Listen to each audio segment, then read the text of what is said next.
Nitong Huwebes, Pebrero 6 muling nagbigay ng update ang malapit na kaibigan ni Chris na si Dindo Balares ukol sa kasalukuyang lagay ng Queen of All Media.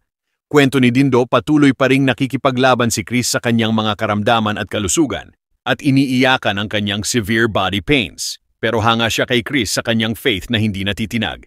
Gaining strength. Maraming followers si Chris Aquino na naghihintay ng kanyang latest photos. Heto na po. Kuha at ipinadala niya sa akin ang first photo last Enero 25. Allergens still in my body, kwento niya. Praying hard na ma-flush out na lahat, Chrissy, sabi ko. May pagbabago akong napansin na agad kong sinabi. You're glowing. I just don't have wrinkles, Kuya Dindo, reply niya.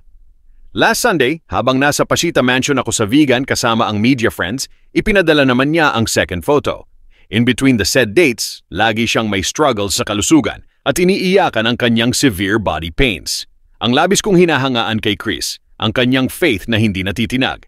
Last Tuesday, ito ang kanyang message. Kuya Dindo, I lost my balance sa bathroom. Tumama my elbow and knee. Parang biglang nanghina my left knee so I hit the marble wall. Praise God, when I shouted Bim, he jumped from the bed and daig niya ang action stars kasi siya less than 5 seconds from when I shouted he was there. Na-prevent niya my head slamming into the marble wall. Bim is my hero. Pangit my latest blood test results. More prayers. Mahaba pa, pero tuloy ang laban. Ilang linggo nang laging mahaba at masarap ang kanyang tulog. Unti-unti nang nababawi ang kanyang lakas. Pero dapat pa ring maghinay-hinay, lalo na sa paglalakad na walang nakaalalay. Lagit-lagi, walang hanggang pasasalamat po sa mga nangungumusta at nagdarasal para sa tuluyang paggaling ni Chrissy.